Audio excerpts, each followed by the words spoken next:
Macmillan Audio presents The Greed by Scott Bergstrom. Read for you by Thérèse Plummer.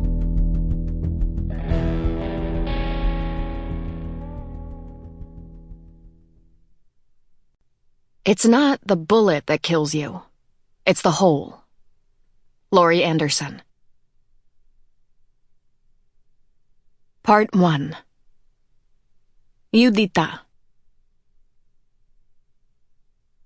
Chapter 1.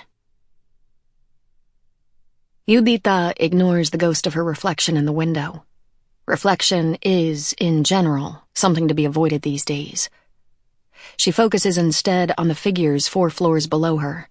A pair of lunch-hour lovers strolling along the Playa de los Positos, carrying their shoes as they walk barefoot in the sand. They pass an old man standing on the shore, who casts a fishing line through the air that catches the light and makes a silver arc, like a blade made of wire, before disappearing against the backdrop of water that's brown as chocolate milk.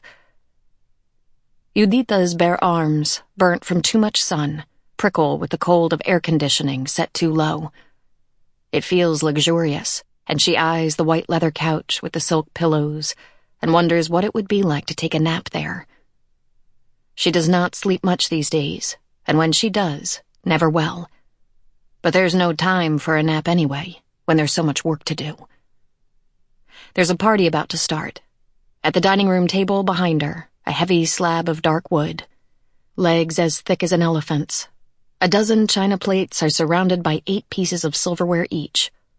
Chafing dishes cover a sideboard, and the room smells of something foreign and delicious. "There you are," a woman calls out in English.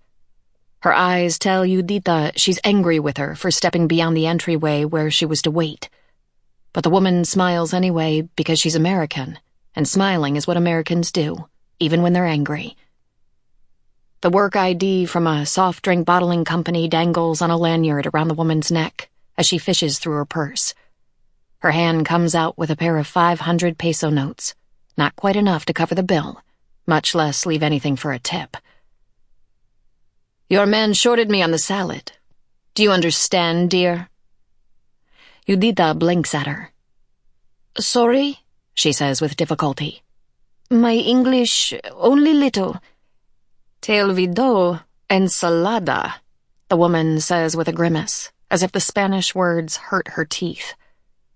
"I have people here in 2 hours, so who gets salad and who doesn't? Tell me, please. I'd really like to know." Judita tries to follow the logic of her statement, then shrugs. The woman sighs as she hands Judita the money. "I won't pay for something I didn't get. There's enough there to cover everything else." She pinches the bridge of her nose and squeezes her eyes shut. The whole world today a torture. Judita looks at the money, looks at the woman. "Next time, maybe you'll check the order," she says, and gestures toward the door. "Really? You people!" Judita pedals her bicycle toward the old town along the boulevard that skirts the Rio de la Plata. She's faster now without the woman's order from the restaurant hanging from the handlebars and striking her knees with every turn of the pedals. If she hurries, she'll be back to the restaurant in 30 minutes. But it's a hot February afternoon, the dead of summer, and the humidity is so thick she can see it.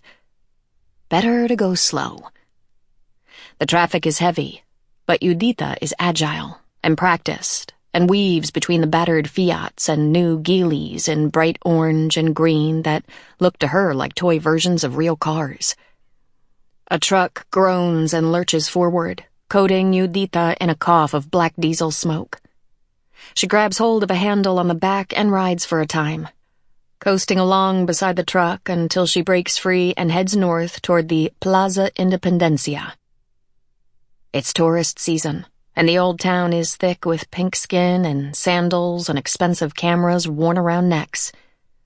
From the snatches of conversation she overhears as she blurs past them on her bicycle, it's mostly Brits today, a soft, older crowd.